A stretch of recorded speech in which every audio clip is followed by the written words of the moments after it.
Hello, it's Elizabeth Emery, host of Hear Her Sports. Before we get started, I'd like to say how much I love pockets. Women need pockets, including women runners. Whether we're out for a short or a long run, or out in our regular life, we need pockets. That's exactly why Oiselle designed the Pocket Jogger Tights. They have 7 pockets total, including a rear zip pocket, 2 large side pockets, and mesh pockets at the waist. You can easily store everything you'll need on any run. I love the pocket joggers in all the lengths: full-length tights, 3/4, knickers, and the shorts. They're all just perfect for carrying my house key and for stashing a headband or hat when I get too hot, because I always get too hot on runs. Plus, they are super comfortable and made of really nice, soft, compressive, and moisture-wicking fabric. Oiselle's pocket joggers are long-lasting and fit great like all the Oiselle products, so you can head out confidently on your runs or whenever you go out. Find the Pocket Jogger Tights at oiselle.com. That's OISELLE.com. Or click the banner link at the top of the Hear Her Sports website at hearhersports.com.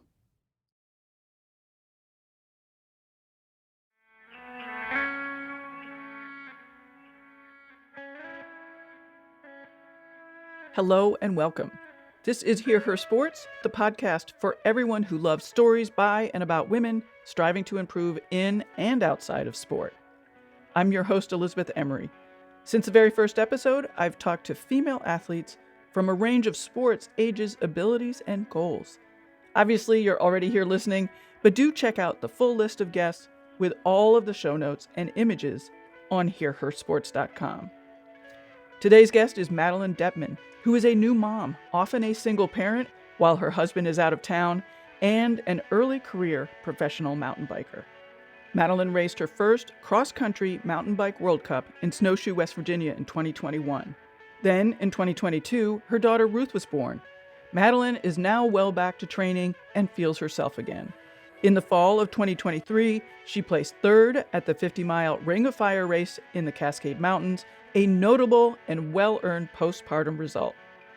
Madeline talks about what it means to feel herself again, her physical activity through pregnancy to now, the energy demands of breastfeeding, and her tactics for training and racing with Ruth. I learned so much and have so much more to learn. But so do we all. Madeline points out how there is very little research about pregnant and new mom athletes. We're in new territory because for so long women were told they couldn't be both a mom and an athlete for a whole range of reasons. In the show notes, I've linked to an article about new mother marathoners and to the organization And Mother.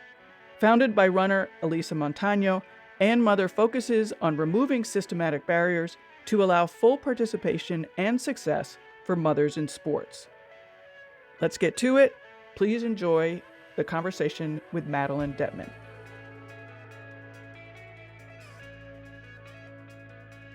Well, hi, Madeline. It is fantastic to have you here. Thank you for taking the time. I know that you're busy and you have a lot going on. Well, it's great to be here. Thank you for having me. Why don't you just tell us where you are right now, both physically and maybe less physically? Yeah, so physically, I am in Duluth, Minnesota. This is home, but I actually live about half the time in Washington State because my husband's in the military. So when he's in the States, we live in Washington, and then when he's training or deployed, Ruth and I, my daughter, come home. Well, you indicated that you also have a daughter. Yes. I have a almost 15-month-old daughter. And I hope that becomes a big part of our conversation. I mean, she's a big personality. It's hard for her not to become a big part of a conversation. And you're in Duluth right now. Yes. Which means your husband is deployed, so you're a single parent. Yes, I am right now. That's tough. It is tough, but she's a good little helper. Well, good. Let's talk about pregnancy and postpartum. And I was struck by something that you emailed me when we were talking about getting together, is that you said you're finally feeling like yourself again. So first, maybe describe what that actually means and when that started to happen and how long have you been feeling like that? Yeah, so pregnancy took a bigger toll on my body than I expected, which maybe sounds silly, but I guess I'm the kind of person who just always assumes, like, it's going to be great. I'm just going to bounce back. Everything will be great. I'll be back to, like, where I was within, I don't know, 3-4 months. And that wasn't the case for me, at least. And I had a really smooth pregnancy, really smooth labor and delivery. Everything went as well as it can go, but it's a lot for your body. So, and I'm still breastfeeding, actually, but I think that's the reason it's taken so long to get back to where I was. I feel like I started to feel really like myself again around 9-10 months to a year after having Ruth. That was when my weight kind of got back to where it was pre-pregnancy. My core started feeling stronger. It wasn't getting sore on, like, short runs, or I do some rock climbing. So my core would just get really sore if I climbed too hard or ran more than a few miles. So that started going away around that probably 9-10 month time frame. Now I'm working on weaning, but she's very attached to milk. So now we're down to just in the morning and before she goes to bed, my body feels back to normal again. I can wear my own sports bras. I don't have to have pads to catch the leaking anymore. And that was probably around the 1 year mark that started. I started being able to wear my old sports bras again. And what about physically in terms of, your strength or your power, or, for athletes when we go out, like we know we're having a good day or a bad day, like that kind of stuff? Yeah, I raced a UCI race in June. So Ruth was 8 months old at that point. And leading up to that, my coach had me do some VO2 workouts, some of that high intensity, and I actually felt great for that race. Like almost like where I had been. I was hitting VO2 numbers those couple weeks leading up to that race that were really close to my pre-pregnancy numbers. And I was super excited, and the race went well. I was like pretty solidly mid-pack, and I didn't know where to expect to be at that point. But then after that race, it took me way longer to recover. Like I'd go out for rides and I couldn't hit any numbers. I had nothing in my legs. So I started to have like tastes of that come back sooner, but my body just needed significantly more recovery time than it normally would. So I would say this fall, I had a race that went really well, and then I didn't need that super extended recovery time. So yeah, about a year was when my numbers came back and my body could handle the numbers. Right. Oh, that's interesting. Yeah. And so prior to this, you're feeling more like yourself. It sounds like a big issue was the recovery time. Yeah. Describe what it was like during the lead up to that. I'm feeling like myself. So what's happening before that? Yeah, I guess before I started feeling like myself, I'd have like a couple weeks that I'd be like, wow, I'm back. I'm hitting all these power numbers I hit before pregnancy. I feel great. I'm smashing all my workouts. Like I said, I did a race and it went really well. And then the next weekend I did another race and I felt flat. I could go all day. I have that base in me, but I didn't feel like I had any punch, any extra power to give it. If somebody passed me, I would try and my legs just like weren't responding, which was a really strange feeling to like, I was trying to push myself harder and I couldn't. And how are you knowing what to do? Or do you have a coach? I do have a coach, yes. And how does that person know how to advise you? He's great. I've worked with him for quite a while now. I think it's been a big learning curve for both of us on the postpartum side of things. And he's always a big proponent of listen to your body. And, he would always ask me, like, how I'm feeling. How did this workout feel? Like, and he also spent a lot of time reaching out to people who have coached postpartum athletes and reached out to some midwives about recovery that he knew to get answers and try to navigate this, because there's not a lot of research on pregnancy, on pregnant women in general, and then there's really not a lot of research on pregnant athletes. So yeah, and nor on postpartum athletes coming back. Yeah. So it's a lot of just, what did this person do? How did it work for them? What is your physical therapist saying? What is your doctor saying?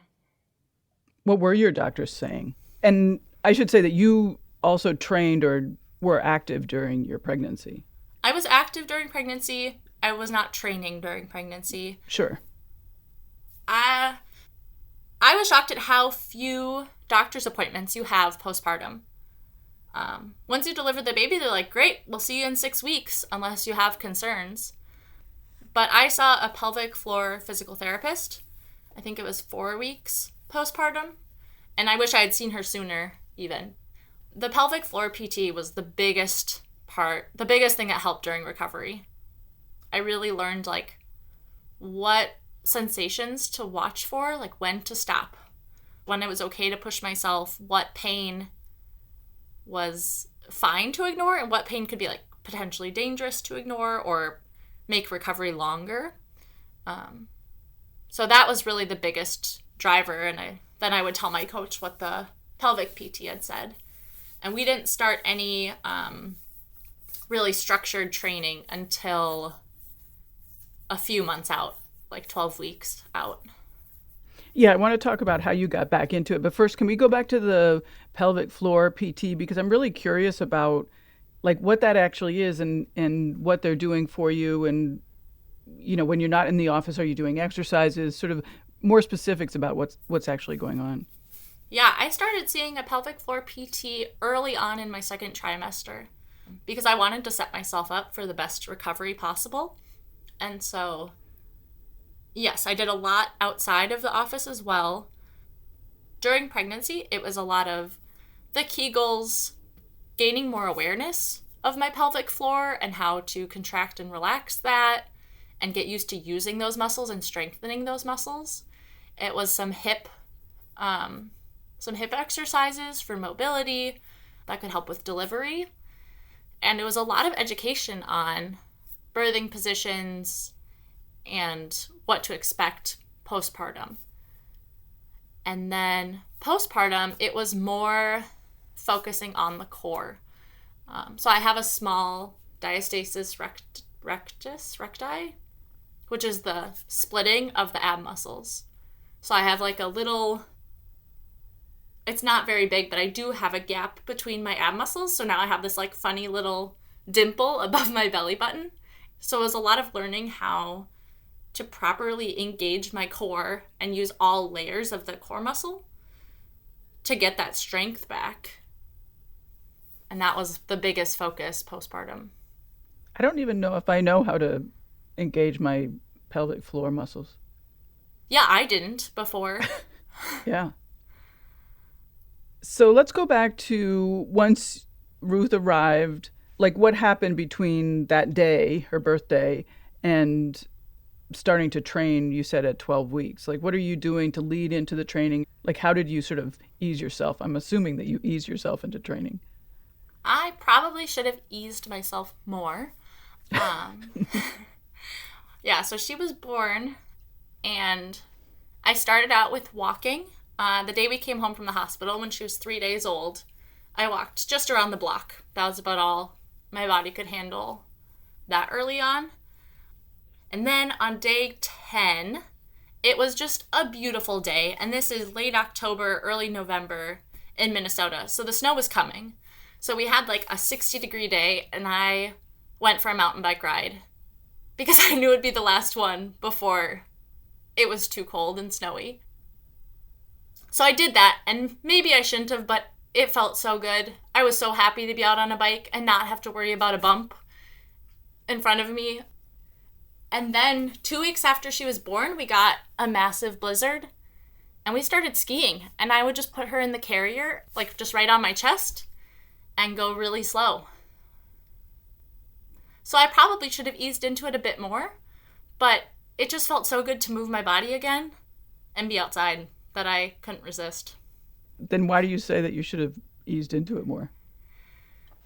Because I think it weakened. I don't think at that point I knew how to engage my core properly. And I think it actually made that gap a little bigger and made the recovery longer because I was using my core more than I should have at that point.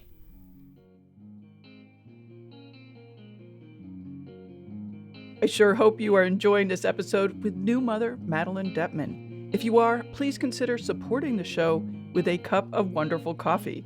These days, I'm making pour-overs at home using coffee from a local roaster. All of the support I receive from listeners through Buy Me a Coffee and through Hear Her Sports Bookshop page go directly to editing and producing this podcast, which means your support increases the amount of media coverage for female athletes and women in sport. Sports media coverage for women is on the rise, but primarily from small enterprises like this very podcast. We can definitely use your help to keep us strong and well-fueled.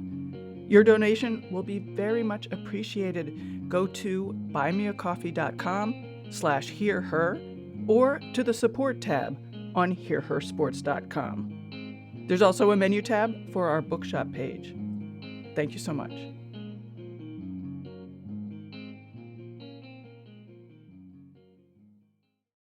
Women's Running Stories, where we explore the intersection between running and life.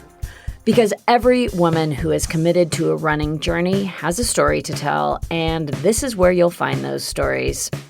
I am host and producer Cherie Louise Turner. I'm a 53-year-old runner, and together with original music by musician and runner Cormac O'Regan, we bring these inspirational stories to life. Please join us to fuel your adventures. Now, let's return to the conversation with new mom, Madeline Depman, and learn more about how she got back to her old self after giving birth to her daughter, Ruth.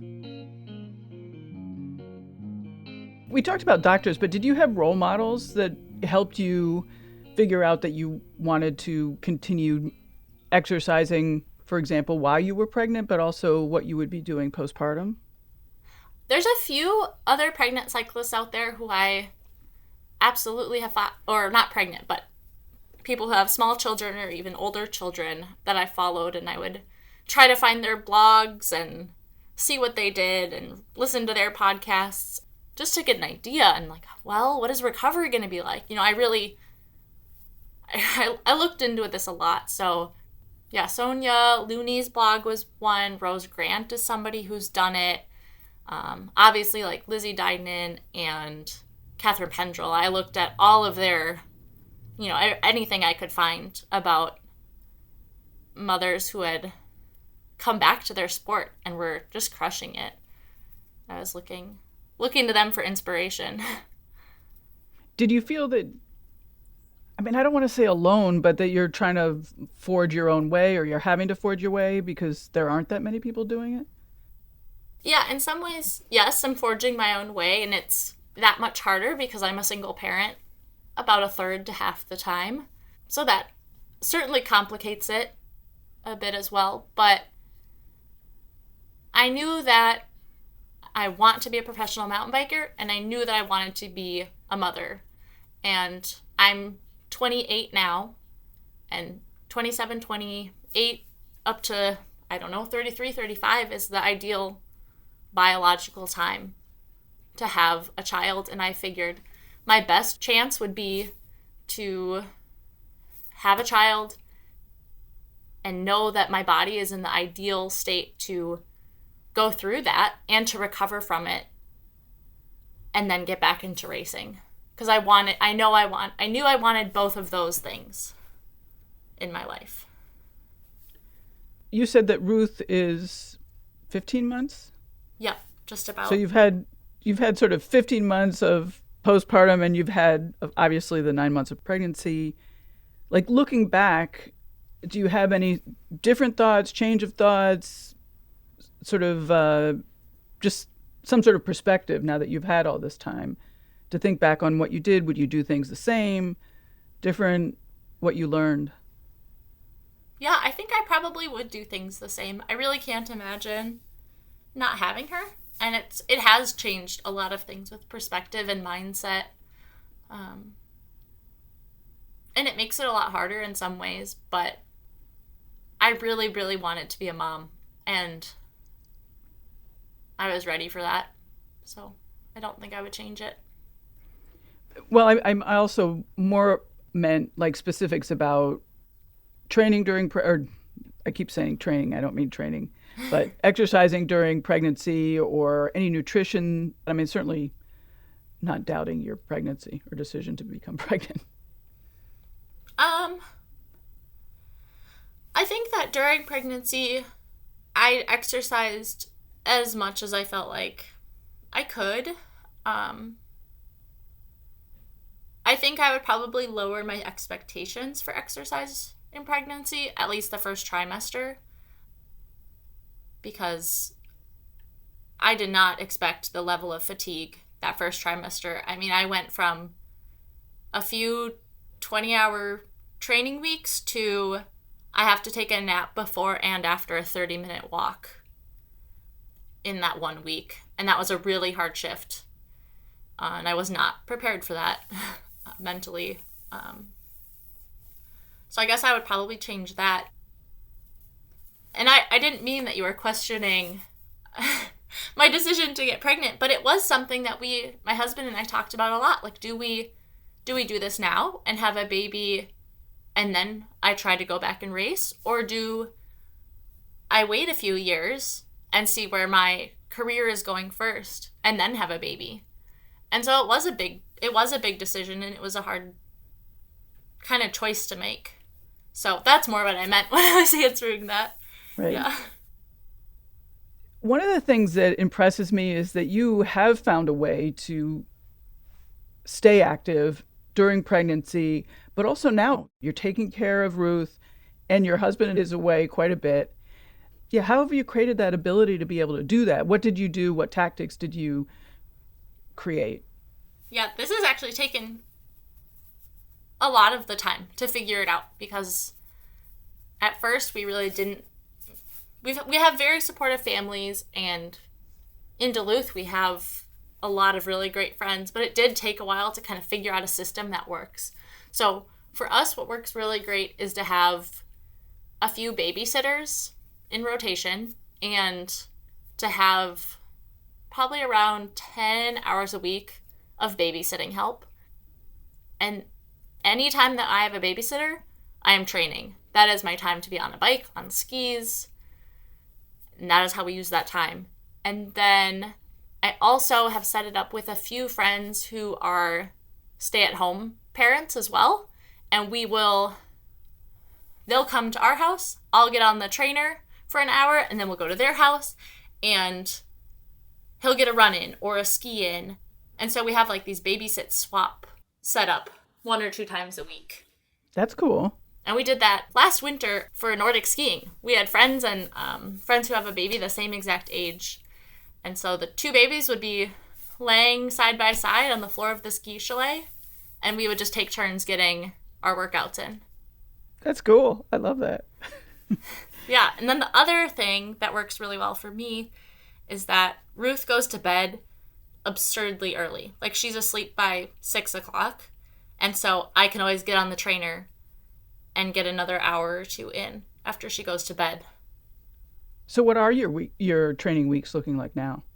Right now I'm training, I would say, around 15 hours a week, mostly on the trainer, and then some lifting time, or if I need extra endurance time, I can get a run-in with her in the stroller without needing a babysitter. One of the things that I've read recently about postpartum is that the nutritional requirements for breastfeeding are super high. Like, I've read a lot of things about mothers who are just surprised at how much energy that takes. Has that been your experience? Yes. Well, now it's not such a big difference because I'm not breastfeeding as much, but at first, yeah, it's a lot more calories a day, and it's a lot more liquid a day. The hydration needs were really high. So I work with Flow formulas, and their like electrolyte mix has calories in it. So that helped a ton. Even if it was a 1-hour ride on the trainer, I needed those extra calories. And getting those electrolytes too. It was... Yeah, I feel like it was so much easier to get dehydrated. So I almost always had an electrolyte mix in one of my bottles, and I had water bottles all over the house in an attempt to drink enough water. Were you interested in nutrition before, or is this something new that you've had to focus on? It was something new I had to focus on. I mean, I always was like, I'm like, I eat healthy. Nutrition has always been hard for me during longer races. It's something I've had to focus on for those long races. But then this year I had to focus on it for everything. For small training rides, big training rides, all races. I guess it was not something that I was super interested in before. When you talk about this, and when we were talking before, and I did ask a question similar to this, but again struck me, which is just, I don't have any kids, so I'm asking this partly out of ignorance, but it seems like there's so little information out there, and everything I read preparing to talk to you said, there's nothing out there. I had to learn it for myself. That just sounds so hard. So you're trying not to become dehydrated. You're trying to make sure that you don't get yourself into some sort of red-esque kind of situation, and there's no information. You're having to rely on your body to tell you what to do. It just sounds like a disaster waiting to happen, actually.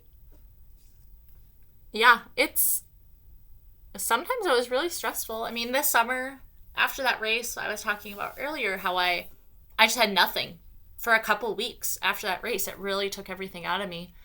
And I mean, I went to the doctor and got my blood tested. I was like, am I anemic? Am I missing some key nutrient? Am I not eating enough? And yeah, the doctor didn't really have answers. And luckily I just sort of bounced back. But yeah, there's no research on postpartum athletes because there's not that many in the first place. So who's volunteering for studies? And I don't even know who's doing the studies. If anyone. If anybody is, yeah. Yeah. The other thing that I read, I think it was in one of your blogs, you wrote that you had a higher heart rate post-pregnancy. Yeah. Yeah, so I have a few friends who are doctors, and I've asked lots of people, but I noticed that I had a higher heart rate when I was working out, and I could sustain a significantly higher heart rate. So what are we talking about? Give us specific numbers. So before pregnancy, my max heart rate I had ever hit, I believe, was 192. And then doing power tests postpartum, I think I did one 4 months postpartum as a baseline. I sustained 194 or 195 for a couple of minutes. And yeah, even with skiing, I would notice my heart rate would just be really high, but I felt fine. I felt like I could sustain it. Yeah, the best explanation, the most likely explanation that I got from friends and from my doctor was that you still have that extra blood volume. So potentially that's part of why you can sustain a higher heart rate. But I don't know. I don't know if other people experienced it. I couldn't find any research on it. It was weird. I guess I haven't done a power test to know if since then I'm still able to hit those super high heart rates and sustain them. So if that's true, how are you, or your coach, how are you guys, the two of you, designing your training program? Are you using heart rate? I mostly am using power, but for things like skiing, all I have is heart rate. Right. So yeah, I guess we really just used the power and then by feel, because I didn't have my baselines were different. Everything was different. So we were just going with what we had. And then he had me test more often last year than I typically do to keep updating those numbers for my training. Right. And what about your power? How has that changed? Or are you getting back to pre-pregnancy power? By now, I'm back to pre-pregnancy power. And when you hit those numbers, do you feel like that's your max? Do you feel like you're going to gain power? I'm just curious what the ultimate end will be. Yeah, I think I I still have room to grow. Mm-hmm. I felt like I still had room to grow pre-pregnancy, and now that I'm back, I feel strong again. It's coming back. What are your goals? Short term and, like let's say another year from now, and then longer term. Yeah, I have been talking to my coach and thinking about this quite a bit, especially coming into this season. In the past, I've focused mostly on cross country, and I think this year I'm going to change it up a little bit and focus on some longer events. I did the Ring of Fire this fall, which is part of the NUE, which is the marathon mountain bike, one of the marathon mountain bike series in the US. And I came in third at that race, and I was battling for second for most of the race. The other woman and I were with each other for a lot of that, which was super fun to race side by side like that. And I just felt strong at that distance, at least until I started cramping. But I felt good, and I think I want to give those longer races more of a go this year and really focus on like a few key races instead of doing a huge cross-country calendar. Give Ruth a little bit less travel, myself a little bit less travel, and see if I can get some really solid results and improvements this year. Ideally, I'd want to do 3 or 4 bigger races that require some travel, and then hop into some local races so I can really be part of my Duluth community this year. And longer term, do you expect to be doing big travels, bringing Ruth?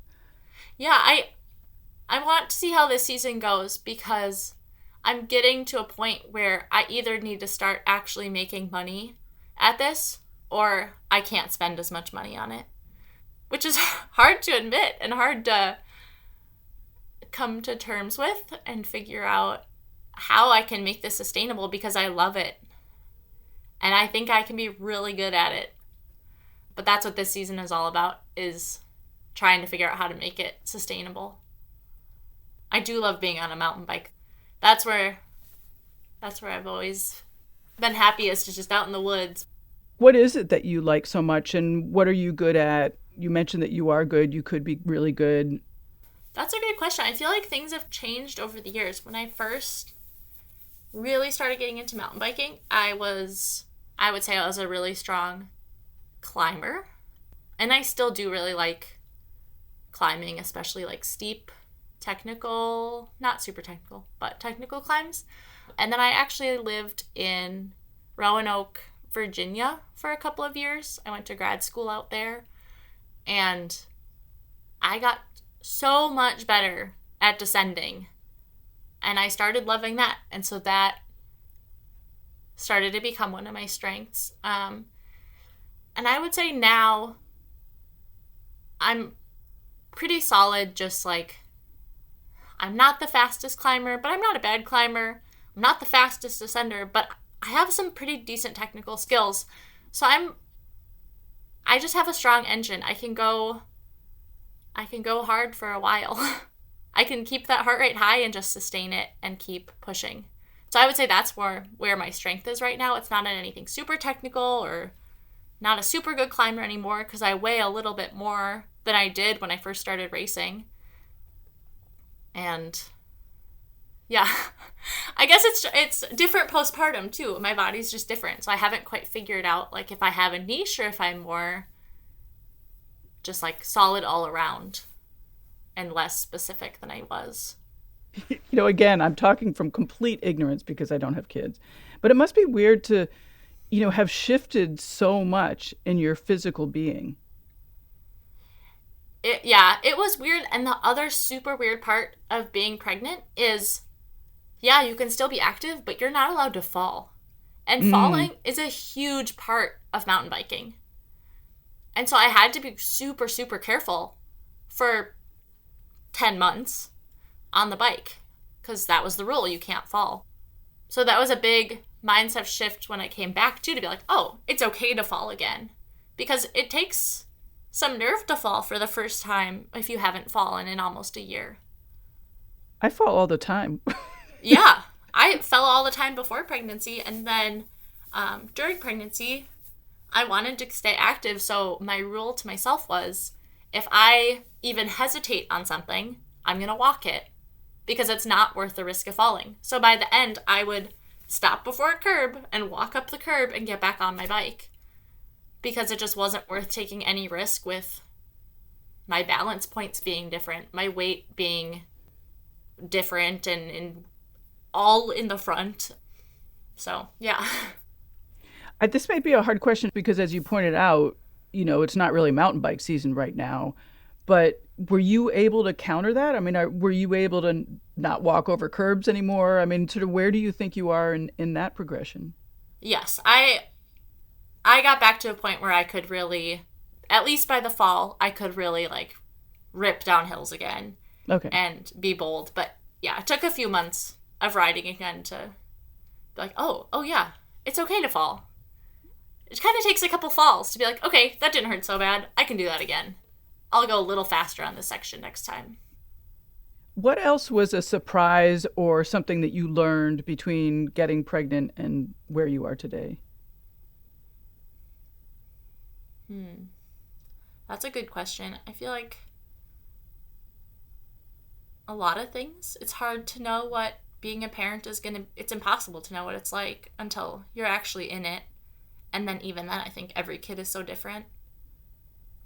Yeah, the length of recovery really surprised me. I really thought it would come, I would feel like myself faster than I did. And I guess a couple things. Okay, so the first thing is the lack of control you have over your life once you have a kid. Because, Ruth goes to bed at 6 o'clock. I didn't pick that time. She's so tired by 5:30.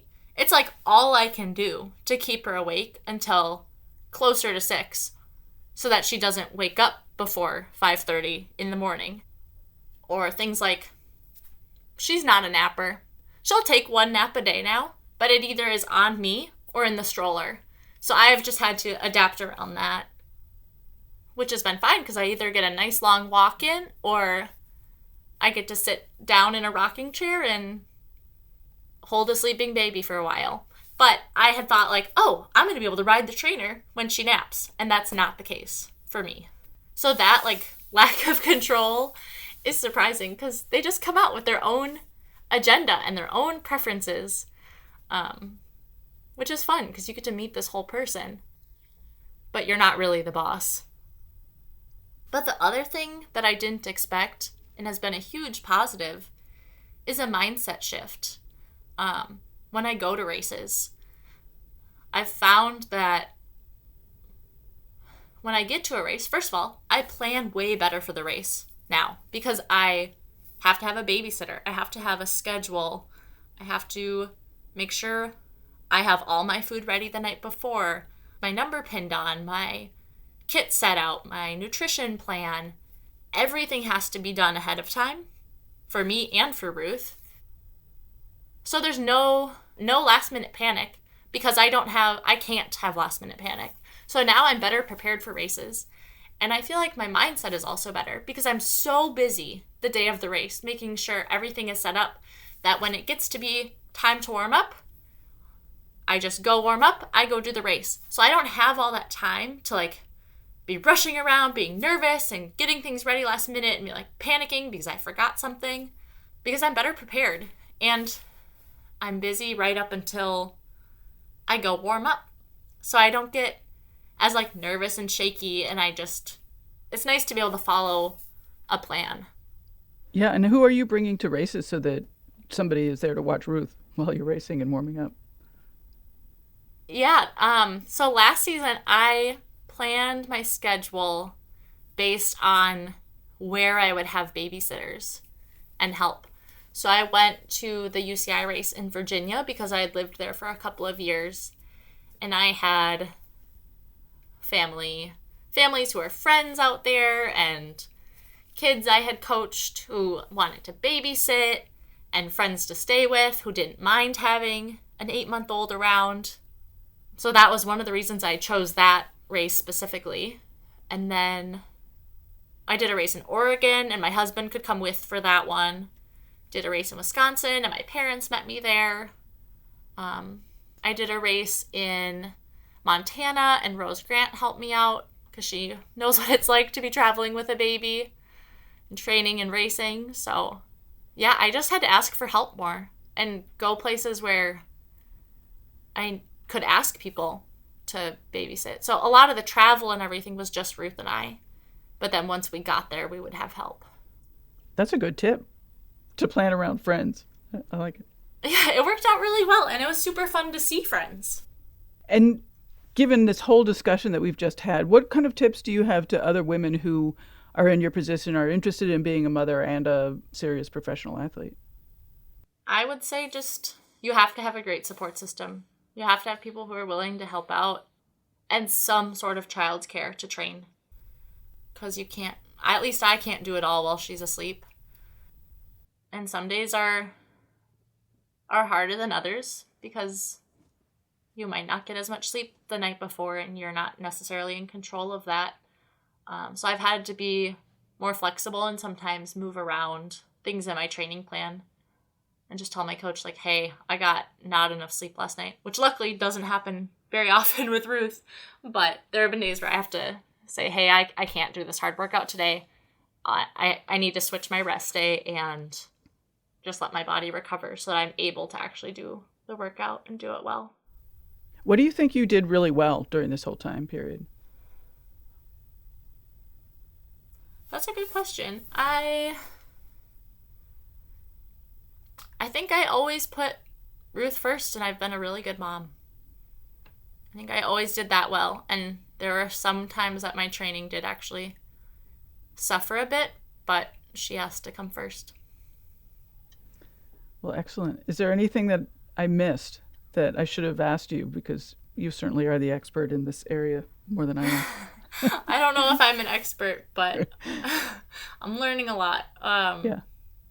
I think maybe I missed saying this, but one of the other things that shifted mindset-wise was with my training. I think before I was a mom, if I had a workout that like really went poorly, it was,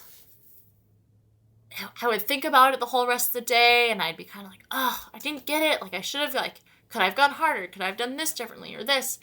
And just like that over-analyzing a lot of things. And now I'm able to treat it more just like a job. Like, this is the time I have. I have an hour and a half. It's an hour and a half workout. I just have to get on the bike, do the best I can, and then move on to recovering and set myself up for the next day. And so it has helped me like live in the moment more and just treat it like, this is the job I have to do. I'm going to get it done. And it's, even if it's hard, I can push through it and just like get it done because I have to. Well, thank you. This has been really interesting, and I am super excited to follow your season this year. Well, thank you. Yeah, I'm excited for it.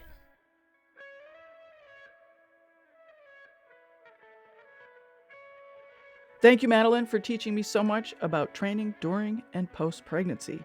If this topic is of special interest to you, I'm working on some more mom athletes for the show, so stay tuned for those episodes. If you are new to Hear Her Sports, a big welcome to you.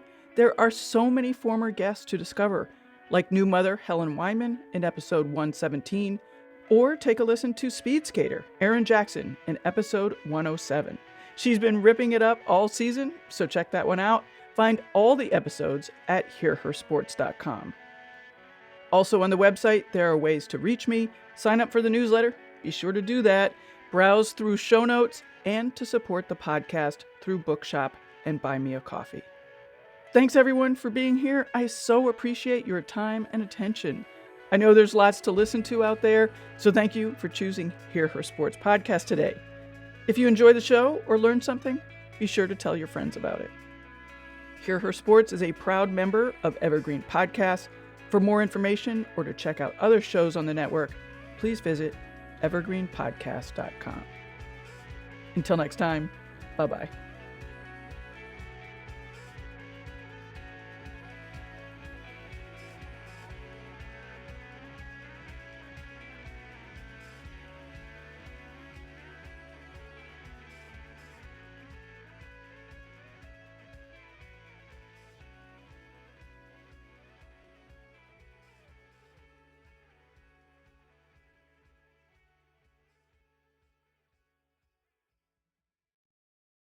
Whether you are a brand new runner or you've been running for years, there is always a new way that running can change your life, and this is what the Planted Runner is all about. Being planted also means you're ready for growth. You can start exactly where you are right now and get better. I'm Coach Claire Bartholic, and I've coached hundreds of runners of all ages and abilities with science-backed training, nutrition, and mental strength techniques. And on the Planted Runner podcast, I'll share it all with you. You can be a better runner at any age. I'll show you how.